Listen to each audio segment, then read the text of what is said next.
കയ്യൊപ്പ്.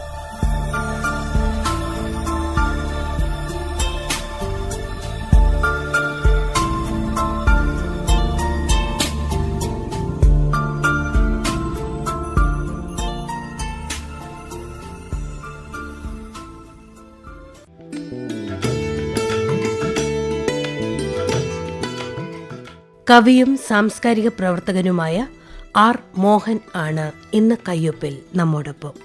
അരനൂറ്റാണ്ടിലേറെയായി കോഴിക്കോട് ജീവിക്കുന്ന ആർ മോഹൻ തന്റെ ഓർമ്മകളിൽ ചിതറിക്കിടക്കുന്ന 70കളിലെയും 80കളിലെയും കോഴിക്കോട് നഗരത്തിന്റെ രാഷ്ട്രീയ സാംസ്കാരിക അടയാളങ്ങളെ നമുക്ക് വേണ്ടി ഓർത്തെടുക്കുന്നു ഇപ്പോൾ.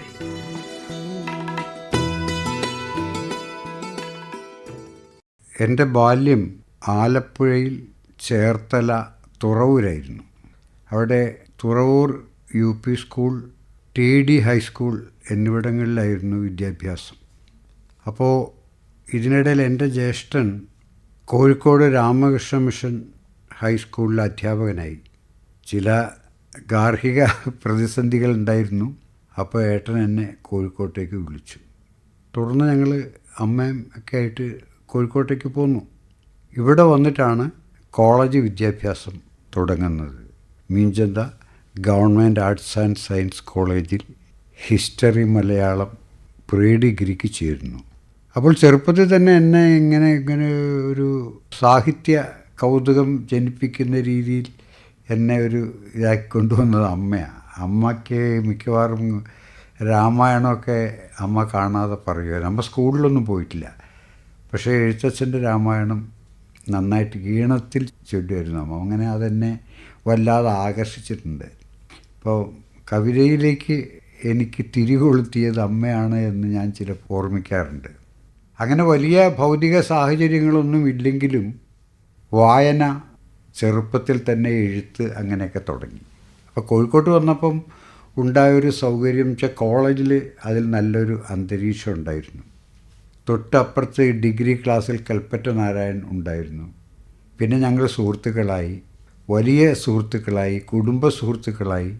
അങ്ങനെ ഇപ്പോഴും ആ സൗഹൃദം തുടരുന്നു. അങ്ങനെ ഡിഗ്രി കഴിഞ്ഞപ്പോൾ അദ്ദേഹം എന്നെ കൽപ്പറ്റയിലേക്ക് കൊണ്ടുപോയി. അങ്ങനെ വയനാട്ടിലെ ആദ്യത്തെ പാരലൽ കോളേജ്, ലീഡിങ് കോളേജിലെ അധ്യാപകനാക്കി.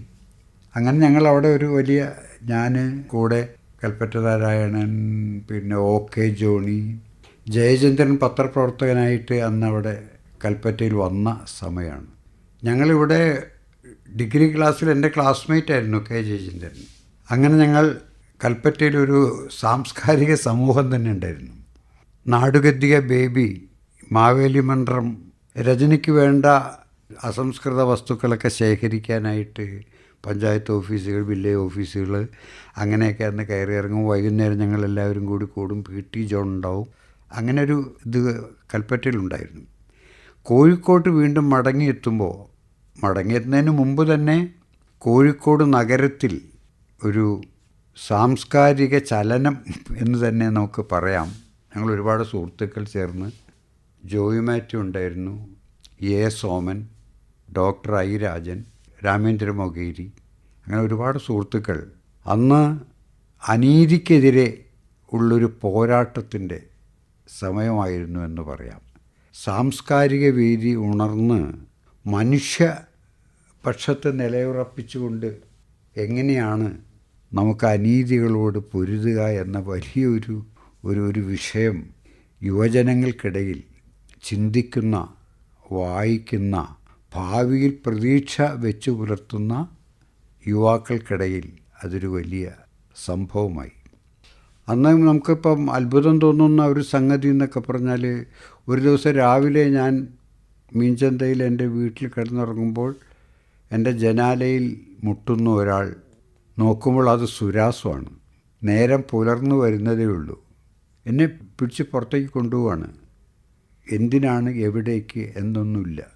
അപ്പോൾ അങ്ങനെ ഒരു വലിയ മനുഷ്യൻ വ്യവസ്ഥയ്ക്ക് അനുയോജ്യനല്ലാതെ നമ്മുടെ പൊതുജീവിതത്തിൽ നിന്ന് പുറത്ത് നിൽക്കുന്ന സുരാസുവിനെ പോലെയുള്ള, ജോൺ അബ്രഹാമിനെ പോലെയുള്ള, മധുമാഷെ പോലെയുള്ള അങ്ങനെ ഒരുപാട് ആളുകൾ നിലനിൽക്കുന്ന ആ വ്യവസ്ഥയ്ക്ക് അനുയോജ്യരല്ലെങ്കിലും വരാനിരിക്കുന്ന ഒരു നന്മ നിറഞ്ഞ മനുഷ്യ സമൂഹത്തിൻ്റെ സന്ദേശവാഹകരാവാനാണ് അവർ കൊതിച്ചത്. അതുകൊണ്ട് അവർ പലതും ത്യജിച്ചു. സുരാസുരൻ നമുക്കറിയാം, റെയിൽവേ സ്റ്റേഷനിൽ വിഷം കഴിച്ച് അനാഥമായൊരവസ്ഥയിൽ സ്വയം ജീവിതം ത്യജിച്ചൊരു നിലയിലാണ് ആ വലിയ കലാകാരനെ നാം കാണുന്നത്. മധുമാഷ് ജോലിയൊക്കെ ഉണ്ടായിരുന്നു, എന്നാലും അങ്ങനെ സ്വന്തം ജീവിതത്തെ കരുപ്പിടിപ്പിക്കാൻ, ത്യജിക്കാൻ മനോഭാവമുള്ള, അത് നമ്മൾ ഈ കാലഘട്ടത്തിൽ അടിവരയിട്ടൊരു പറയേണ്ട ഒരു കാര്യമാണ് എന്ന് എനിക്ക് തോന്നുന്നു. ത്യാഗമനോഭാവം, വരാനിരിക്കുന്ന ഒരു നല്ല നാളേക്ക് വേണ്ടി ഇന്നത്തെ കിട്ടാൻ സാധ്യതയുള്ള സൗഭാഗ്യങ്ങൾ പോലും ത്യജിക്കാൻ ആഗ്രഹിച്ച ഒരു തലമുറയിലൂടെയാണ് നാം ഇവിടെ വന്ന് എത്തി നിൽക്കുന്നതെന്ന് തോന്നുന്നു. അപ്പോൾ അങ്ങനെ പറയേണ്ട ഇപ്പം ജോൺ അബ്രഹാമിൻ്റെ കാര്യം നമ്മൾ പറഞ്ഞു. കോഴിക്കോടിൻ്റെ രാംദാസ് വൈദ്യർ എന്ന് പറയുന്നൊരു മഹാമനുഷ്യൻ ഉണ്ടായിരുന്നു. രാംദാസ് വൈദ്യർ കോഴിക്കോടൊന്ന് ഏറിയാൽ 2 എന്ന് പറഞ്ഞിട്ടാണ് BKN രാംദാസ് വൈദ്യർക്ക് കത്തയക്കുന്നത്. ആ കത്ത് ഏറാതെ കുറയാതെ കോട്ടപ്പറമ്പിലുള്ള നീലകണ്ഠ വൈദ്യശാലയിൽ രാംദാസ് വൈദ്യർ ചെന്ന് കാണും. ആ കത്ത് വലിയ ഒരു സൗഹൃദമായിരുന്നു. രാംദാസ് വൈദ്യർ എന്ന് പറഞ്ഞാൽ ഈ ബഹിഷ്കൃതരായവരെ കൂട്ടിപ്പിടിച്ച ഒരു മനുഷ്യനാണ്. നമ്മൾ നേരത്തെ പറയുന്ന പോലെ അതൊക്കെയായിരുന്നു കോഴിക്കോടിൻ്റെ അടയാളങ്ങൾ. അലക്കുകലിനെ അദ്ദേഹം ആദരിച്ചു. ബഹിഷ്കരിക്കപ്പെടുന്ന രാത്രി സ്ത്രീകളെ അദ്ദേഹം വിരൂപറാണി പട്ടം നൽകി ആദരിച്ചു. അതൊക്കെ ചരിത്രകാരന്മാർ രേഖപ്പെടുത്തുന്നുണ്ടോ എന്നെനിക്കറിഞ്ഞൂടാ. ഒരു വിരൂപറാണി മത്സരം നടത്തി. നമ്മൾ സുന്ദരിപ്പട്ടം കൊടുക്കുന്നതൊക്കെ നമ്മൾ കേട്ടിട്ടുണ്ട്. പക്ഷെ ഒരു വിരൂപറാണിയെ കണ്ടെടുത്തു. 4 അടി പൊക്കത്തിൽ തടിച്ച ഒരു സ്ത്രീ.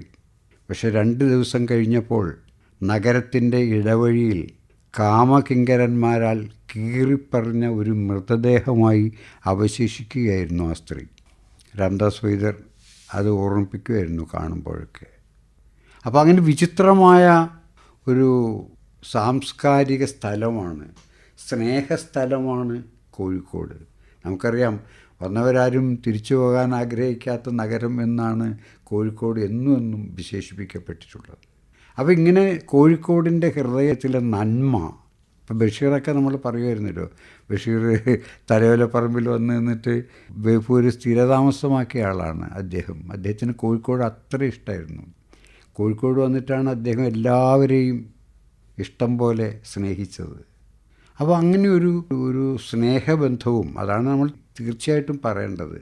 ഇങ്ങനെ ഒരു നഗരഹൃദയത്തിൽ ഇതുപോലെയുള്ള പ്രതിഫലേച്ഛ ആഗ്രഹിക്കാത്ത ഒരു സ്നേഹ സമൂഹം, അത് കോഴിക്കോടിൻ്റെയാണ്. അതാണ് മെഡിക്കൽ കോളേജിൽ ഒരു വലിയ അഴിമതിക്കാരനായൊരു ഡോക്ടർ ഉണ്ടായിരുന്നു. ആ ഡോക്ടറെ ജനകീയ വിചാരണ ചെയ്ത് അവിടെ പഠിച്ചിരുന്ന വിദ്യാർത്ഥികൾ ചെരുപ്പ് മാല അണിയിച്ചു ഒരു ദിവസം. അതൊക്കെ ഒരു വലിയ സംഗതിയാണ്. അയാൾ ഇറങ്ങി വരുമ്പോൾ അത് സോമനൊക്കെ ആയിരുന്നു. സോമനും ടെലഫോൺസിലെ സേതു ഇവരൊക്കെയായിരുന്നു അതിന് നേതൃത്വം നൽകിയത്. അതൊക്കെ നമ്മുടെ ഭാവിയിലേക്കുള്ള വളർച്ചയിൽ കോഴിക്കോടെ യുവത്വം ചവിട്ടി കടന്ന ചരിത്ര പടവുകളാണ് എന്ന് പറയാനാണ് ഞാൻ ആഗ്രഹിക്കുന്നത്. അതിനവർ പിന്നീട് എത്ര നന്മ നിറഞ്ഞ സങ്കല്പമായിരുന്നു എങ്കിൽ പോലും അതിൻ്റെ ലക്ഷ്യം നിറവേറ്റാനാവാതെ അത് നഷ്ടപ്പെട്ടു പോവുകയാണ് ഉണ്ടായത്. അങ്ങനെയൊക്കെ ചരിത്രത്തിൽ ചില വൈരുദ്ധ്യങ്ങളും ഉണ്ടാവാം. അപ്പോൾ ഈ രാഷ്ട്രീയ കാലാവസ്ഥ, നമ്മുടെ കോഴിക്കോട്ട് ഒരു 10, 20, 30, 40 വർഷങ്ങൾക്ക് മുമ്പുണ്ടായ രാഷ്ട്രീയ പരിണാമങ്ങൾ അത് പ്രതീക്ഷാനിർഭരമായിരുന്നു, പിന്നെ സ്വപ്നങ്ങൾക്ക് വക നൽകുന്നതായിരുന്നു, ഒക്കെയായിരുന്നു. പക്ഷെ അതിൻ്റെ അന്ന് പ്രതീക്ഷിച്ച പോലെയുള്ള തുടർച്ച ഉണ്ടായില്ല. അതൊരു വശം. പിന്നെ കോഴിക്കോടിൻ്റെ നന്മയാണ് നമുക്ക് പറയാം. എത്ര ആളുകളെയാണ് നമുക്ക് പറയാനുള്ളത്. എന്നും പുഞ്ചിരിച്ചുകൊണ്ട് നഗര സായാഹ്നങ്ങളെ എതിരേറ്റിരുന്ന തിക്കോടിയൻ. നമ്മൾ രാംദാസ് വൈദ്യരെക്കുറിച്ച് നേരത്തെ പറഞ്ഞു. പുഞ്ചിരി ഒരു ശമനൌഷധമായിട്ട് കൊണ്ട് നടന്ന ആളുകളാണ് ഇവർ 2 പേരും, രാംദാസ് വൈദ്യരും തിക്കോടിയനും. തിക്കോടിയൻ്റെ ആ കാലഘട്ടത്തിലൊക്കെ എനിക്ക് ഏതാണ്ടൊരു ചെറുപ്പമാണ്. പക്ഷേ എന്നെ അദ്ദേഹം ഞാൻ അങ്ങനെ എനിക്കത് അത്ഭുതത്തോടു കൂടിയാണ് ഓർക്കാൻ കഴിയുന്നത്. MT വാസുദേവൻ അവരുടെ നഗരമാണ്. അങ്ങനെ ഒരു വശത്ത് രാഷ്ട്രീയവും സാംസ്കാരികവുമായ ഒരു സംഭവം, ഒരു അവസ്ഥ നിലനിൽക്കുമ്പോൾ തന്നെ ഞാനിപ്പൊക്കെ ഇവിടെ വന്ന സംഭവത്തിൽ എനിക്ക് കിട്ടിയ സൗഹൃദങ്ങളാണ്. ഈ ഞെരളത്ത് രാമപൊതുവാളിനെ വാസ്തവത്തിൽ അയാൾ അറിയപ്പെടുന്നതും കൊണ്ടുവരുന്നതും ഞാനാണ്. ഞാൻ അങ്ങനെ ഒരു ഇതുകൂടി പറയാം. ഫെഡറൽ ബാങ്കിലെ KJ തോമസ് അവരുടെ ബാങ്ക്മെൻസ് ക്ലബ്ബ് രൂപീകരിച്ചപ്പം അന്ന് ഈ ON വാസുദേവൻ ഡോക്ടറെ അടുത്ത് വരുമായിരുന്നു ഞെരളത്ത് രാമപൊതുവാൾ. അങ്ങനെ ഒരു ദിവസം അദ്ദേഹത്തിനെ കൊണ്ടുവരുന്നതിന് വേണ്ടി ഞങ്ങൾ 3 ആളുകൾ, ഞാനും സ്റ്റേറ്റ് ബാങ്കിലെ രാജഗോപാലനൊക്കെ കൂടി ഞെരളത്തിനെ വീട്ടിൽ പോയി കണ്ടു. അതൊക്കെ നമുക്ക് രോമാഞ്ചം ഉണ്ടാക്കുന്നൊരു അനുഭവമാണ്. ഞെരളത്ത് രാമപൊതുവാളിൻ്റെ വീട്ടിൽ പോയി അദ്ദേഹത്തിൻ്റെ ഭാര്യ, അദ്ദേഹത്തിൻ്റെ മകൻ അന്ന് രംഗത്ത് വരുന്നില്ല, അദ്ദേഹത്തിൻ്റെ ഭാര്യ, എന്നിട്ട് അദ്ദേഹത്തിന് ചെറിയ ഒരു അമ്പലമുണ്ട്, ആ അമ്പലത്തിൽ കൊണ്ടുപോയി ഞങ്ങളെ കാണിച്ചു. അവിടെ വച്ച് അദ്ദേഹം ഇടയ്ക്ക് വാദനം നടത്തി. കടലിൽ പള്ളികൊള്ളും നാഥ മുകുന്ദമുടിയിൽ. കമ്മിറ്റ്മെൻറ്റ്സ് കൊണ്ട് ഞാനതിങ്ങനെ പാടിപ്പോയതാണ് കേട്ടോ. എനിക്കത്ര ഇഷ്ടമായിരുന്നു. അദ്ദേഹത്തിൽ നിന്ന് നേരിട്ട് കേട്ട പാട്ടുകളായിരുന്നു. അന്ന് നമ്മൾ പ്രത്യേകം എടുത്തു പറയേണ്ടത് കോഴിക്കോട് മെഡിക്കൽ കോളേജ് തന്നെയാണ്.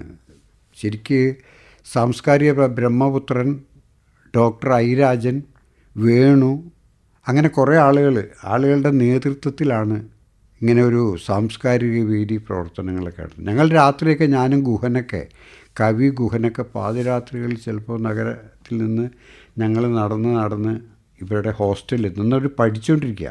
അപ്പോൾ അവിടെ ഇങ്ങനെ ഇതിനുള്ള ഒരു തയ്യാറെടുപ്പ്, കാരണം അസംതൃപ്തിയുടെ ഒരു അവസ്ഥ അവിടെ ഉണ്ടായിരുന്നു. അതിപ്പോൾ ഡോക്ടറുടെ വിചാരണ മാത്രമല്ല, മൊത്തത്തിലുള്ള വേണു അങ്ങനെയുള്ള ആളുകളുടെയൊക്കെ ഒരു വലിയ സ്വാധീനം, നമ്മൾ നേരത്തെ പറഞ്ഞൊരു പ്രത്യാശ തന്നെയാണ് ഉണ്ടായിരുന്നത്.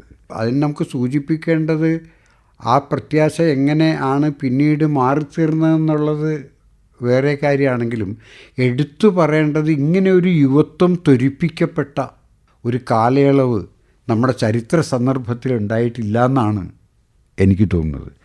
അത് കേരളം ആസകലം അലയടിക്കുകയും അങ്ങനെ ഒരുപാട് ആളുകൾ, അവരുടെ പേരൊക്കെ നമുക്ക് പെട്ടെന്ന് പറയാം, ഒരുപാട് ആളുകൾ അങ്ങനെയുള്ള ഒരു സാംസ്കാരിക മുന്നേറ്റത്തിന്, ഒരു വശത്ത് അതിൻ്റെ സായുധ വിപ്ലവക്രമം പുറത്ത് നടക്കുന്നുണ്ടെങ്കിൽ പോലും ഈ സാംസ്കാരിക മുന്നേറ്റം, അതിൻ്റെ പ്രതികരണങ്ങൾ ഇന്നും നമ്മുടെ വർത്തമാനകാലത്തിൽ ഉണ്ട് എന്നാണ് എനിക്ക് ഒറ്റപ്പെട്ട സംഭവങ്ങളാണെങ്കിലും ഇന്നും അത് ഉണ്ടെന്നാണ് എനിക്ക് തോന്നുന്നത്. ആ ഒഡേസൻ്റെ രൂപീകരണം കുഞ്ഞുലക്ഷ്മി ടീച്ചർ, സോമൻ്റെ അമ്മ, ഫറൂഖ് സോമൻ, അഹമ്മദ്, അങ്ങനെയൊക്കെയുള്ള കുറച്ച് ആൾക്കാർ കൂടിയുണ്ട്. അവിടെ നിന്നാണ് ഒഡേസേൻ്റെ രൂപീകരണം. പിന്നെ ഒഡേസേൻ്റെ പ്രവർത്തന കേന്ദ്രം കോഴിക്കോട് നടക്കാവിലേക്കാവുന്നു. അങ്ങനെ അത്ഭുതകരമായ ഒരു പ്രവർത്തന ശൈലിയാണ് ഒഡേസയ്ക്ക്. ജോണിനെ നമ്മൾ തിരഞ്ഞെടുക്കുന്നു, ജോണിനെ കൊണ്ട് സിനിമ എടുക്കാൻ തീരുമാനിക്കുന്നു. പക്ഷേ അതിൻ്റെ ഈ യുവത്വത്തിൻ്റെ സമാഹരണം എന്ന് പറഞ്ഞാൽ അവരുടെ ഊർജം സംഭരിക്കപ്പെട്ടത് അത്ഭുതകരമായിട്ടാണ്. വളരെ കമ്മിറ്റഡാണ് എല്ലാം ആളുകൾ. അതിൽ പങ്കെടുത്തവർ മുഴുവൻ എന്തെന്നില്ലാതെ ആ പ്രസ്ഥാനത്തിന് വേണ്ടി എന്തും ത്യജിക്കാൻ തയ്യാറായിട്ട് വന്നിട്ട് അങ്ങനെ ഒരു സിനിമ എടുക്കുക. ആ സിനിമ എടുക്കുക എന്നുള്ള ആ പ്രവർത്തനം തന്നെ വലിയ ഒരു രാഷ്ട്രീയ മുന്നേറ്റമായിട്ടാണ് മാറിയത്. അല്ല, സാധാരണ രീതിയിൽ നമ്മളിപ്പോൾ ബംഗാൾ സത്യജിത്രേൻ്റെ ഒരു സിനിമ കൊണ്ടുവന്ന് ഇവിടെ കാണിച്ചാൽ അതെങ്ങനെയുണ്ട്, നല്ലതാണോ ചീത്തയാണോ എന്ന് വിശദീകരിക്കപ്പെടുന്ന രീതിയിലുള്ള ഒരു സിനിമയാണോ എന്നുള്ളതല്ല, ആ സിനിമ പ്രവർത്തനം തന്നെ, സിനിമ എടുക്കുന്ന ആ പ്രവർത്തനം തന്നെ ഒരു രാഷ്ട്രീയ മുന്നേറ്റമായിട്ടാണ് ആ കാലയളവിൽ കടന്നുപോയത്. അതായിരുന്നു അത് ഒരു ചരിത്രത്തിൽ രേഖപ്പെടുത്തേണ്ട പ്രധാനപ്പെട്ട സംഗതി. അതാണ് അത് ഇന്ന് വാർദ്ധക്യത്തിൽ എത്തി നിൽക്കുന്ന അവർക്കറിയാം അങ്ങനെ കടന്നു പോകുന്നത്. അത് ഒരു ജനകീയ സിനിമയാണ്. ജനകീയ സിനിമയെന്ന് പറഞ്ഞാൽ എല്ലാ ജനങ്ങളെയും സ്പർശിക്കുന്ന, അവരുടെ ഉത്തരവാദിത്വത്തോടു കൂടി നിർമ്മിക്കപ്പെടുന്നൊരു സിനിമ. അതുകൊണ്ടാണ് ഓരോരുത്തരോടും 10 രൂപ ശേഖരിച്ചുകൊണ്ട് അത് ലോകത്തിലെവിടെയെങ്കിലും സിനിമ എന്ന് പറയുന്ന ഒരു മൂലധന കല എന്നാണ് അതിനെ വിശേഷിപ്പിക്കേണ്ടത്. ഇങ്ങനെ ഒരു സിനിമ എടുത്തതായിട്ട് എവിടെയെങ്കിലും കേട്ടിട്ടുണ്ടാവുമോ? അതാണ് ജോൺ ചെയ്തത്, അതാണ് അഹമ്മദ് ചെയ്തത്, അതാണ് ഇവരുടെ കൂടെ ചേർന്ന് നിന്ന് ഉള്ള എല്ലാ ആളുകളും പങ്കെടുത്ത് ചെയ്തൊരു വലിയ ഒരു മുന്നേറ്റമായിരുന്നു. അത് ലോകത്തെവിടെ ഉണ്ടാവില്ല. അതൊക്കെ നമ്മുടെ കേരളത്തിനും കോഴിക്കോടിന് എന്ന് ചിലപ്പോൾ പറയേണ്ടി വരും. കാരണം അവിടെ കോഴിക്കോടിനെ കേന്ദ്രീകരിച്ചുകൊണ്ടാണ് കേരളത്തെ മുഴുവൻ ഇങ്ങോട്ട് കൊണ്ടുവന്നത് ആ സിനിമ. ആ സിനിമയിൽ അഭിനയിച്ചാണ് ജോയി മാത്യു. അങ്ങനെ എല്ലാവരും കുറേ ആളുകൾ, രാമേന്ദ്രൻ മൊകേരിയുണ്ട്, അങ്ങനെ കുറേ ആളുകൾ അതിൽ അഭിനയിക്കുകയുണ്ടായി. അഭിനേതാക്കൾ എന്ന് പറഞ്ഞാൽ നടനകലയല്ലല്ലോ സിനിമയിൽ, അത് നാടകത്തിലല്ലേ, നടിക്കുന്നതാണ് നാടകം. സിനിമ വേറെ ഒരുതരം പെർഫോമൻസ് അല്ലേ. അപ്പോൾ അങ്ങനെ ജോണിന് ഇഷ്ടമായി. ഹരി വന്നു. ഇതിൻ്റെ ഇടയ്ക്ക് ഒരു തമാശ പറഞ്ഞാൽ, ഞാൻ മീൻചന്തയിൽ താമസിച്ചുകൊണ്ടിരിക്കുമ്പോൾ ഹരി മീൻചന്തയിലാണല്ലോ, മീൻചന്ത ആ ഓയിൽ കമ്പനീൻ്റെ ജനറൽ മാനേജറായിരുന്നു അച്ഛൻ. എന്നിട്ട് അവിടെ ആയിരുന്നു ഹരിനാരായണൻ താമസിച്ചിരുന്നത്. അപ്പോൾ അതിന് തൊട്ടപ്പുറത്തെ ബസ് സ്റ്റോപ്പ്, ഞാൻ മീൻചന്ത റെയിൽവേ ഗേറ്റിൻ്റെ അവിടെ ഞാൻ താമസിച്ചിരുന്നത്. അപ്പോൾ ഞാൻ ടൗണിലൊരു കോളേജ് പഠിപ്പിക്കാൻ പോകുന്നുണ്ട്. അപ്പോൾ ഞാനൊരു ദിവസം രാവിലെ വരുമ്പോൾ ബസ് സ്റ്റോപ്പിൽ നിൽക്കുകയാണ്. ഞാൻ വട്ടക്കടൽ ബസ് സ്റ്റോപ്പിൽ നിൽക്കുമ്പം ഹരീൻ്റെ വീട്ടിൽ നിന്ന് ജോണും ഹരിയും കൂടി ഇറങ്ങി വരുന്നു. അപ്പം ഞാൻ വട്ടക്കിണർ ബസ് സ്റ്റോപ്പിൽ ആണ് നിൽക്കുന്നത്. അപ്പോൾ എന്നെ കണ്ട ഉടനെ ജോണ് വട്ടക്കിണറ്റിൽ പുളവൻ ഫണീന്ദ്രൻ കളിയാക്കന്നെ. അപ്പോൾ അങ്ങനെ ഭയങ്കര, ഞാൻ കൽപ്പറ്റ ജോലി ചെയ്തുകൊണ്ടിരിക്കുമ്പോൾ ജോൺ അവിടെ വന്നിട്ടുണ്ട്. അപ്പോൾ ജയേന്ദ്രൻ നമ്മളെ കൂടി ഒരു മീറ്റിങ്ങൊക്കെ കൂടി ജോണിനെ കൊണ്ട് സംസാരിപ്പിച്ചിട്ടൊക്കെ ഉണ്ട്. അപ്പോൾ ഇങ്ങനെ ഞാൻ പറയുന്നത് ജോണിൻ്റെ സാന്നിധ്യം തന്നെ നമുക്കൊരു വലിയ, അങ്ങനെ ചില അപൂർവ ആളുകളൊക്കെ ഉണ്ടാവുമല്ലോ, ജോണിൻ്റെ സാന്നിധ്യം തന്നെ നമുക്ക് വലിയ ഒരു സന്തോഷം തരുന്നതിന്, അതിനൊരു ഉദാഹരണമായിട്ട് ഞാനിത് പറഞ്ഞു. പരിഹസിക്കുകയായിരുന്നു എന്നെ, എന്നാൽ ആ പരിഹാസം ഞാൻ ഉൾക്കൊള്ളും എന്ന് ബോധ്യപ്പെട്ടുകൊണ്ടാണ് ജോൺ എന്നെ പരിഹസിച്ചത്. അവനവനെയും പരിഹസിക്കും. അതിനൊരു റിച്ച്നെസ് വേണമല്ലോ. നമ്മളെ തന്നെ നമുക്ക് പരിഹസിക്കണമെങ്കിൽ വ്യക്തിത്വത്തിലൊരു വലിയ വലിപ്പം വേണ്ടത്. അതും ജോൺ ചെയ്യാറുണ്ട്. അപ്പോൾ അങ്ങനെ ഒരു യാദൃച്ഛികമായി കോഴിക്കോടിൻ്റെ ഒരു ഉദാഹരണം പറഞ്ഞു എന്ന് മാത്രം. ഞാൻ മധുമാഷ നാടകമായിട്ട് ഞാൻ അതിൻ്റെ കൂടെ സഞ്ചരിച്ചിട്ടില്ല. വാസുദേവൻ അപ്പു എന്ന് പറയുന്ന ഒരാളാണ് അതൊക്കെ മാനേജ് ചെയ്തിരുന്നത്.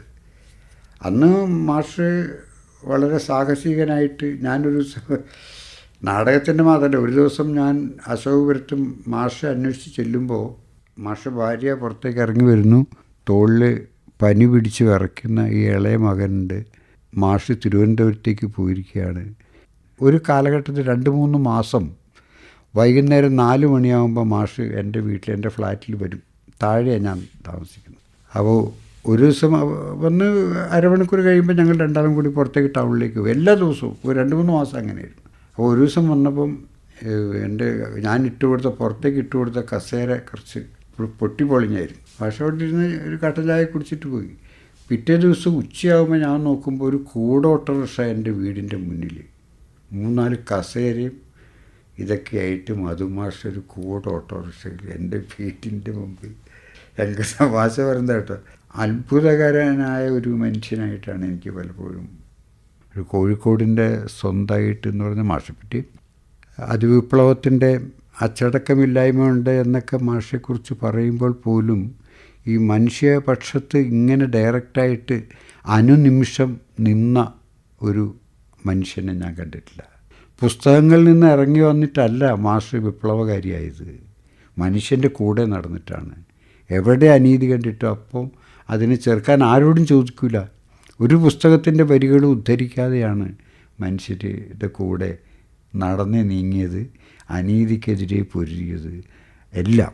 അതുകൊണ്ടാണ് മാഷ് അങ്ങനെ മാഷയുടെ നാടകങ്ങളും ഒക്കെ ആ കാലഘട്ടത്തിലുണ്ടായപ്പം ഇങ്ങനെയുള്ള ഒരു ആഭിമുഖ്യം, അതൊരു നൈസർഗികമായി എന്ന് ഞാൻ ക്ലീശേ പറയുന്നില്ല, അത് വളരെ സ്വാഭാവികമായി ഈ മാഷിൽ നിന്ന് വന്ന ഒന്നായിട്ടാണ് എനിക്ക് തോന്നിയിട്ടുള്ളത്. അങ്ങനെ ഒരുപാട് മനുഷ്യൻ്റെ കൂടെ നടന്ന ഒരു ഫോട്ടോഗ്രാഫർ ഉണ്ടായിരുന്നു, ചോയ്ക്കുട്ടി എന്ന് പറഞ്ഞിട്ട് അറിയാം. അദ്ദേഹം ഇങ്ങനെ കോഴിക്കോടിൻ്റെ ഒരുപാട് സങ്കല്പങ്ങളൊക്കെ ഉണ്ടായിരുന്നു. അതൊന്നും ഒരു ഫോട്ടോ എക്സിബിഷൻ പോലും വേണ്ടതുപോലെ നടത്താൻ പറ്റാതെ കുഞ്ഞീബി എന്ന് പറയുന്ന കുഞ്ഞീബി കേസിൽ അദ്ദേഹത്തിൻ്റെ ഒരു ഫോട്ടോ കൊണ്ട് മാത്രമാണ് അത് തെളിയിക്കും. കുഞ്ഞിപ്പി ഒരു രാത്രി ജീവിതം നയിച്ച ഒരു സ്ത്രീയാണ്. അവർ ലോക്കപ്പിൽ തൂങ്ങി കിടക്കായിരുന്നു, എന്നിട്ട് പാദം നിലത്ത് മുട്ടി കിടക്കായിരുന്നു. അതാണ് ഒരു പത്രത്തിൽ വരാതെ ചോയ്ക്കുട്ടി പോയിട്ട് ഫോട്ടോ എടുത്ത് മാധ്യമത്തിൻ്റെ റിപ്പോർട്ടറാണ് ചോയ്ക്കുട്ടി, മാധ്യമത്തിൽ പ്രസിദ്ധീകരിക്കപ്പെട്ട്. അതിൻ്റെ കാരണങ്ങൾ വളരെ ദുരൂഹമാണ്. അങ്ങനെ വന്നു എന്നുള്ള കാര്യം അതിപ്പോഴും അത് വ്യക്തതയില്ല എന്നാണ് എനിക്ക് തോന്നുന്നത്. ഈ ബംഗ്ലാദേശ് കോളനിയിലാണ് അവർ താമസിച്ചിരുന്നത്. അങ്ങനെ ഒറ്റപ്പെട്ട് ഇതുപോലെയുള്ള ഓരോരോ വ്യക്തികളുടെയും ഒരുപാട് സംഭവങ്ങൾ നമുക്ക് കോഴിക്കോടിൻ്റെ ഇതായിട്ട് നമുക്ക് പറയാനുണ്ട്. പിന്നെ ചെലവർ വേണു, രവീന്ദ്രൻ, ടി.കെ. രാമേന്ദ്രൻ, അനന്തകൃഷ്ണൻ, അങ്ങനെ ഒരു ബുദ്ധിജീവി സമൂഹം ഉണ്ടായിരുന്നു ഇവിടെ, സൈക്കോ മാസിക നടത്തിക്കൊണ്ടിരുന്നത്. അത് ഞങ്ങളൊക്കെ അന്ന് വൈകുന്നേരം സായാഹ്നത്തിൽ അവിടെ കൂടും. ഇവർ സീനിയേഴ്സാണ്, ഇവരൊക്കെ സൈദ്ധാന്തിക ചർച്ചയാണ്. ബക്കർ ഉണ്ടാവും അവിടെ, ഇങ്ങനെ ചിലപ്പോൾ കിടക്കേണ്ട. ബക്കറിൻ്റെ സിനിമ വന്ന് കഴിഞ്ഞിട്ടേ ഉണ്ടാവുള്ളൂ. ബക്കർ ഇങ്ങനെ സിനിമക്കാർ മുഴുവൻ, ടി വി ചന്ദ്രൻ ഉണ്ടാവും. ടി വി ചന്ദ്രൻ പുതിയ സിനിമകളിൽ നിന്ന് എടുക്കുന്നതിന് മുമ്പായിരുന്നു അന്നിവിടെ, അന്ന് നടനായി വരുന്നേ ഉള്ളൂ, സിനിമ സംവിധായകനായിട്ടില്ല. അപ്പോൾ അങ്ങനെ അതൊരു സാംസ്കാരിക കേന്ദ്രമായിരുന്നു സൈക്കോ എന്ന് പറയുന്നത്. ചിലവർ വേണോ ഒരു സൂക്ഷ്മ നിരീക്ഷകനും ഒരു ഇതിനെക്കുറിച്ചുള്ള സ്വതന്ത്ര കാഴ്ചപ്പാടൊക്കെ ഉണ്ടായിരുന്ന ഒരാളാണ്. അത് രവീന്ദ്രനുമായിട്ടുള്ള സഹവാസം കൊണ്ടാണ് അത് മാസികയൊക്കെ നടന്ന് മുന്നോട്ട് പോകാൻ. ഒരു നഗരമാസിക ഇറക്കാൻ വേണ്ടിയിട്ട് ഒരു പ്ലാൻ ഉണ്ടായിരുന്നു. അതിന് ഞാനും നൗഷാദൊക്കെ കൂടി അവിടെ കുറേ നാൾ ഞങ്ങൾ പോയിരുന്നു. അത് നടന്നിട്ട് ഒരു ലക്കം മാത്രമേ ഇറക്കുള്ളൂ. മാസിക തുടങ്ങുക നിർത്തുക എന്നുള്ളതാണ് മൂപ്പരുടെ ഒരു വേണുവേട്ടനെ അങ്ങനെയാണ് പലപ്പോഴും പറയാറുള്ളത്. ഈ ഫെറൂഖിലൊക്കെ അനന്തകൃഷ്ണൻ്റെ വീട്ടിൽ കുറേ ആൾക്കാർ പോകും. അനന്തകൃഷ്ണൻ ഇവിടെ വന്നാൽ ടി.കെ. രാമേന്ദ്രൻ്റെ വീട്ടിലിങ്ങനെ കുറച്ച് ആളുകളുണ്ടാവും. അപ്പോൾ ഇവരെ എല്ലാവരുടെയും കൂടിയുള്ള ഒരു കൂട്ടായ്മയാണ് കോഴിക്കോടിൻ്റെ കൂട്ടായ്മ എന്ന് പറയുന്നത്. അധ്യാപക വൃത്തി ആയതുകൊണ്ട് എനിക്ക് ഒരു പ്രധാനപ്പെട്ട ഒരു അനുഭവം ഉണ്ടായത് എടശ്ശേരിൻ്റെ പുത്തൻകലവും അരുവാളും പൂതപ്പാട്ടും പ്രീ ഡിഗ്രി ക്ലാസ്സിൽ പഠിപ്പിക്കാനുണ്ടായിരുന്നു. ഒരു 35 വർഷം മുമ്പാണ് തോന്നുന്നു. അപ്പം ഞാനിത് പഠിപ്പിച്ചപ്പോൾ ഞാൻ അറിയാതെ അതിൻ്റെ ഒരു ആലാപനത്തിലേക്ക് എത്തിപ്പോയി. അപ്പോൾ ആലാപനം പലർക്കും ഇഷ്ടാവുകയും ഞാൻ പിന്നീട് പൂതപ്പാട്ടിൻ്റെ ഒരു പാട്ടുകാരനായി. അതിൻ്റെ 2 വരി കേട്ടിട്ടില്ലേ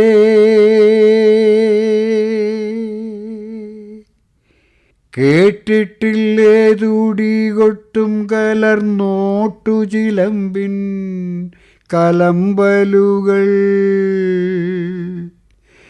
അയ്യയ്യാവരവമ്പിളി പൂങ്കല മെയ്യിലണിഞ്ഞ കരിമ്പൂതം അയ്യയ്യാവരവമ്പിളി പൂങ്കല മെയ്യിലണിഞ്ഞ കരിമ്പൂതം കാതിൽ പിച്ചളത്തോടെ കഴുത്തിൽ കലപലെ പാടും പണ്ടങ്ങൾ അരികിലലുക്കണി ചായക്കിരീടം തലയിലണിഞ്ഞ കരിമ്പൂതം അയ്യയ്യാവരവഞ്ചിത നൃത്തം ചെയ്യും നല്ല മണിപ്പൂതം അയ്യയ്യാവരവഞ്ചിത നൃത്തം ചെയ്യും നല്ല മണിപ്പൂതം. കണ്ണഞ്ചേരിയിൽ മഹാഗണപതി ക്ഷേത്ര ഉത്സവത്തിൻ്റെ അന്ന് ഞാൻ മീഞ്ചൻ്റെ താമസിക്കുകയാണ് കോളേജിൽ പഠിച്ചു കഴിഞ്ഞാൽ. അപ്പോൾ അവിടെ ആരൊക്കെ എന്നോട് പറഞ്ഞു നിങ്ങൾക്കതൊന്ന് പാടാവോ എന്ന് ചോദിച്ചു പൂതപ്പാട്ട്. ഞാനങ്ങോട്ട് കയറി. അപ്പോൾ ഞാൻ അന്ന് കൽപ്പറ്റയിൽ ഇത് പഠിപ്പിക്കുന്നുണ്ട് ഈ പൂതപ്പാട്ട് അവിടുത്തെ കോളേജിൽ. അപ്പം ഞാൻ ഒരു ഇതുമില്ലാതെ ശശിനാരായണൻ എന്ന് പറഞ്ഞ സ്കൂൾ ഓഫ് ഡ്രാമയിൽ നിന്ന് വന്ന ഒരു പഠിച്ചിട്ട് ഉണ്ട്. അപ്പോൾ ഇവരുടെയൊക്കെ ഒരു പ്രോത്സാഹനത്തിൽ ഞാനിങ്ങോട്ട് ഇത് ജനസഹസ്രം എന്നൊക്കെ പറയില്ലേ, അതുപോലെ അത്രയും ആളുകളുണ്ടായിരുന്നു അവിടെ. ആദ്യമായിട്ട് പൂതപ്പാട്ട് പാടുന്നത് ഈ കണ്ണഞ്ചേരിലാണ്. അന്നിത് എല്ലാവർക്കും ഇഷ്ടമായി.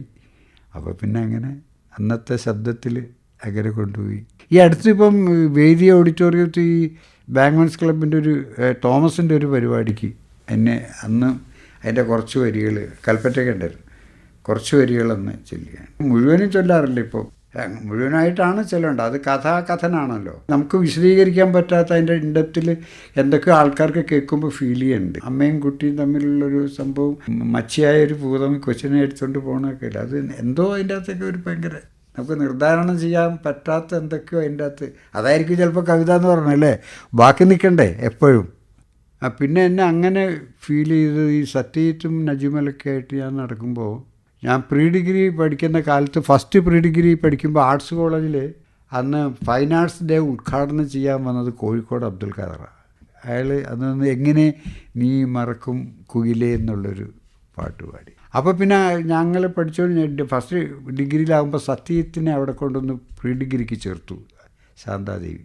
അപ്പോൾ ഞാനും കൽപ്പറ്റനാരായിരുന്നു ലോക്കൽ ഗാർഡിയൻസ് അവൻ്റെ. അങ്ങനെ പറഞ്ഞിട്ടാണ് അവർ കൊണ്ട്. പിന്നെ അവനുമായിട്ട് ചേർന്ന് പിന്നെ പാട്ട് കൂത്ത് ഇങ്ങനെയൊക്കെ ആയി. എല്ലാ ദിവസവും വൈകുന്നേരം സത്യജിത്തിനെ കാണാൻ ഞാൻ നിലനിർത്ത് പോവും, അല്ലെങ്കിൽ അവൻ എന്നെ തിരിഞ്ഞ് മീഞ്ചൻ്റെ ഗേറ്റിൻ്റെ അവിടെ വരും. പിന്നെ അങ്ങനെയൊക്കെ വലിയ സൗഹൃദമായി. ഗാനമേളയ്ക്കൊക്കെ പോകാൻ തുടങ്ങി. നജ്മലിൻ്റെ ഇവൻ്റെ ഗാനമേളേൻ്റെ കൂടെ അന്ന് ഞാനൊന്നുമല്ല, പക്ഷെ എനിക്ക് ആ പാട്ട് ഭയങ്കര ഇഫക്റ്റ് ചെയ്ത്. ഇവർ പാടുന്നത് പോലെ അല്ല അത് പാടേണ്ടതെന്ന് എനിക്ക് തോന്നി. ഞാൻ പാടാനോർത്തൊരു മധുരിതഗാനം പാടിയേരില്ലല്ലോ, ഞാൻ പാടിയേരില്ലല്ലോ.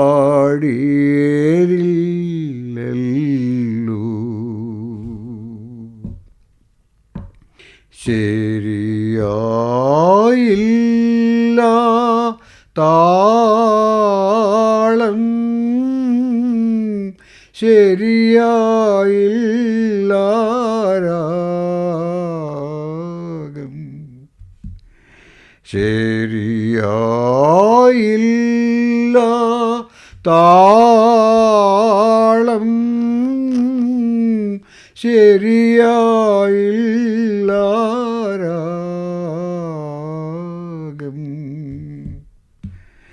പാട്ടിൻ വാക്കുകൾ തെറ്റിടുമല്ലോ, പരവശമാണെന്നാദം എന്നാ പാടാനോർത്തൊരു. ഈ പാട്ട് വേറെ രീതിയാണ്. ഇത് കോഴിക്കോട് അബ്ദുൽ ഖാദർ ആകാശവാണിക്ക് വേണ്ടി പാടിയ പാട്ടാണ്. പക്ഷെ എനിക്കതിനെ ഇങ്ങനെ കൺസീവ് ചെയ്യാനാണ് തോന്നി. എനിക്കിത് പാട്ട് ഇവർ അപ്പോൾ അത് ഗാനമേളയ്ക്ക് പലപ്പോഴും ഞാൻ പാടി, ഇവർ പറയും അങ്ങനെയല്ല പാടേണ്ടതെന്നൊക്കെ എന്നോട് പറയും.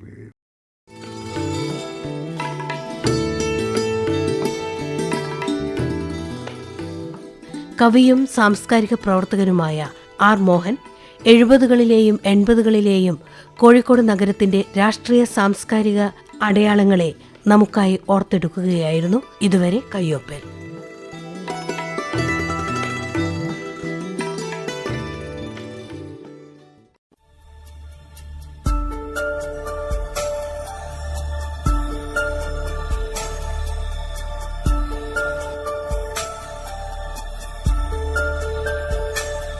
കയ്യൊപ്പ്.